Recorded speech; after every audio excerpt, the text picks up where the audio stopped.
I can't believe I'm going to tell you the story right now, but Let's hear it. they banned the poles that I jumped on in the Olympic Games. Do you guys know all this? Unfair advantage. 1972 Olympic Games. There's this German guy named Adrian Paulin, who's just a creepy looking dude. I'm sorry. Right?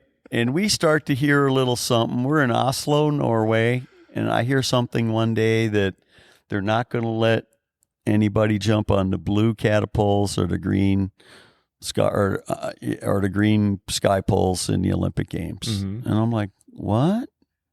Right. So we were only going to be allowed to jump on the brown poles and the black poles. I didn't think there was any way that could be true. And we're in Oslo, Norway. I'm over there jumping in meets. Mm-hmm. And so we end up going to Munich, and they make everybody check their poles in a couple of days before the contest. And we walk into the room to get our poles to jump in prelims, and all my poles are in the band pile. Oh, this is an hour before the contest starts. Duh.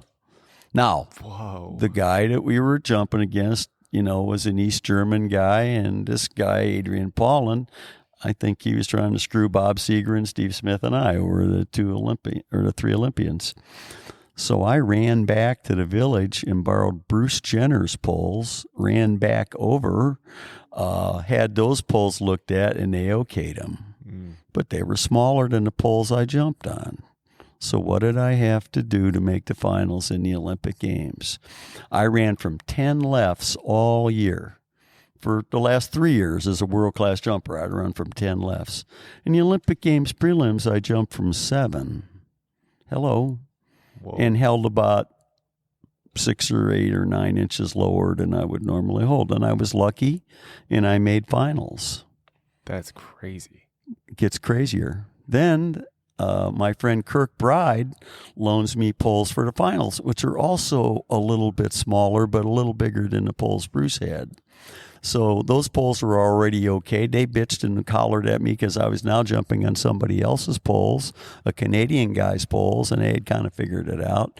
But after arguing, they let me jump on Kirk Bride's weren't going to poles. let you. They weren't going to allow you to Correct. Borrow poles. That's how political it was. Wow.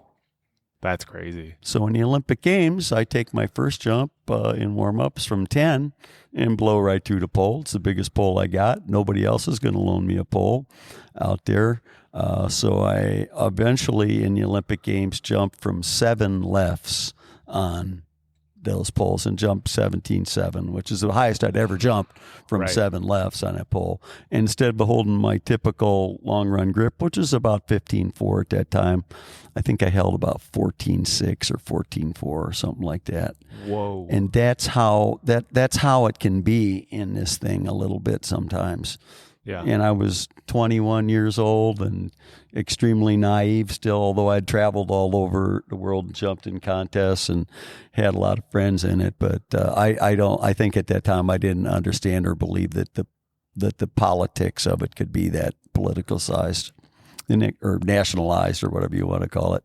And so that was it the 550 plus? Was that the pole? Was that what it was called? Yeah, I think it was at that time. And what lengths, just because there's pole vault nerds out there that want to know like lengths and 16-foot poles. I jumped on 16-foot poles. Okay. Yeah, 16-foot poles. And you're gripping, in that competition. 15.4. When I jumped 18 the first time, I was holding 15.3 or 4. Gotcha. In the Olympic Games, I was holding about 9 inches lower.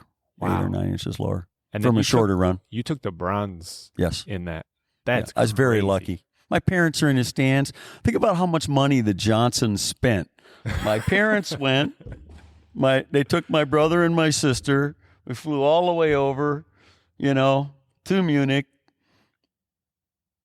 to watch this. Yeah. The pressure is ridiculous.